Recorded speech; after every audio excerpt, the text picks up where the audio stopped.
नमस्कार, मेरा नाम है शिवांगी और आप देख रहे हैं DND न्यूज। पिछले एक महीने में कुछ हुआ हो या ना हुआ हो, लेकिन नीतीश कुमार और उनके इफ्तार पार्टियों की चर्चा हर जुबान पर थी। इसको लेकर नीतीश कुमार विरोधियों के निशाने पर भी आए। अब इसी कड़ी में RCP सिंह ने नीतीश कुमार को लेकर ट्विटर पर एक पोस्ट किया। पोस्ट में RCP सिंह लिखते हैं कि क्या लाजवाब रूटीन है नीतीश बाबू का।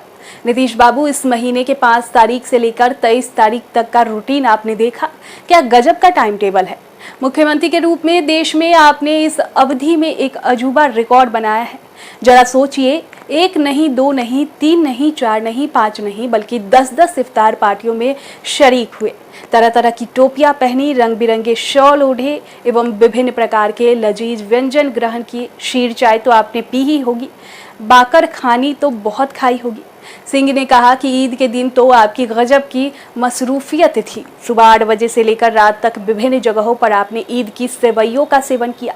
स्वाभाविक है, जिन जिन संस्थानों और रसूखदार व्यक्तियों को दौलत खाने पर आप गए, उनको तो बहुत अच्छा लगा होगा और अच्छा लगना भी चाहिए, क्योंकि प्रदेश के मुख्यमंत्री की हैसियत से आप उन संस्थानों पर गए। जरा रुकिए और सोचिए नीतीश बाबू, जिन जिन इफ्तार पार्टियों में आप गए, क्या वहां उस समाज के आम आवाम तथा गरीब तबके के लोगों से भेंट हुई? उत्तर मिलेगा नहीं। गरीब गुरबों के लिए इफ्तार करना आपके उचित नहीं समझा।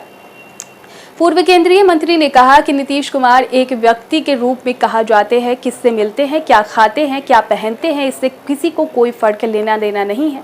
लेकिन एक मुख्यमंत्री के रूप में आपका एक कदम पड़ना, कार्यक्रम में हिस्सा लेना, इसका सार्वजनिक महत्व है। क्या बिहार की गरीब जनता ने आपको वोट नहीं दिया था, लेकिन आप उसे पूरी तरह से भूल गए। आगे CM पर हमला बोलते हुए उन्होंने कहा, फिर सोचिए नीतीश कुमार, अगर एक इफ्तार पार्टी में औसतन आपने 3 से 4 घंटा का भी समय दिया, तो 10 इफ्तार पार्टियों में आपने 18 दिनों में 35 से 40 घंटे का समय लगा। ईद के दिन भी आपने 8 से 10 घंटे का समय दिया। आप जोड़े 45 से 50 घंटे आपका समय 18 दिनों में कहाँ जाया हुआ। देश में अकेले आप मुख्यमंत्री हैं जिन्होंने कुछ मिट्टी भर संस्थाओं और उनके पदधारकों के लिए इतना समय गंवाया, जबकि आपकी जिम्मेदारी बिहार को विकसित करने की है। आगे केंद्रीय मंत्री हमला बोलते हुए लिखे कि नीतीश कुमार, क्या आपने सोचा कि आपका समय कहाँ व्यतीत हो रहा है? बिहार के जिन गरीब गुरबों के आपने वोट दिया, आपसे उम्मीद पाली, उनको कैसा लग रहा होगा? आर्थिक धार्मिक आयोजनों में आप हिस्सा ले, इससे किसी को कोई आपत्ति नहीं हो सकती है, ये आपका निर्णय है। लेकिन बिहार में जितने धर्म को मानने वाले लोग रहते हैं, वो भी आपसे यही अपेक्षा करेंगे कि उनके पर्व त्योहारों, धार्मिक आयोजनों में भी इसी प्रकार की उपस्थिति आप दर्ज कराएं, तो स्वाभाविक है कि उन्हें भी अच्छा लगेगा। आपका भी टाइम पास हो जाएगा, समय भी कट जाएगा। लेकिन बिहार का क्या होगा नीतीश बाबू? RCP सिंह ने कहा कि आपके पास विकास के कार्यों को करने के लिए कितना समय बचेगा। यही कारण है कि आप इस प्रकार के कार्यों में मस्त है, लेकिन विकास के कार्यों में बिहार देश में सबसे अंतिम पायदान पर खड़ा है। वास्तव में आपको इससे क्या ही फर्क पड़ता है? आपकी सिर्फ कुर्सी सलामत रहे, इसी में आपकी दिलचस्पी है। बिहारी युवा रोजगार के लिए देश भर में भटकते रहे हैं, जलील होते रहे और आप अपनी कुर्सी से चिपके रहे। बाकी RCP सिंह के इस ट्वीट पर और नीतीश कुमार के इफ्तार पार्टियों पर आप क्या सोचते हैं, कमेंट बॉक्स में जरूर बताएं।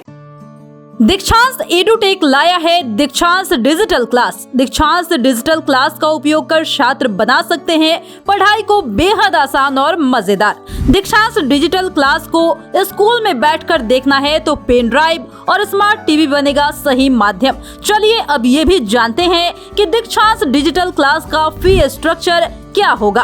नर्सरी से लेकर UKG के लिए 7,000, नर्सरी से लेकर दूसरी कक्षा के लिए 12,000, नर्सरी से लेकर 5वीं तक के लिए 18,000, नर्सरी से लेकर 8वीं तक के लिए 24,000, नर्सरी से लेकर 10वीं तक के लिए 30,000। अगर आपको डेमो करना है तो उसके लिए आप दीक्षांत डिजिटल क्लास के YouTube चैनल को विजिट कर सकते हैं। हमारे YouTube चैनल को सब्सक्राइब और Facebook पेज को लाइक करना ना भूले। धन्यवाद।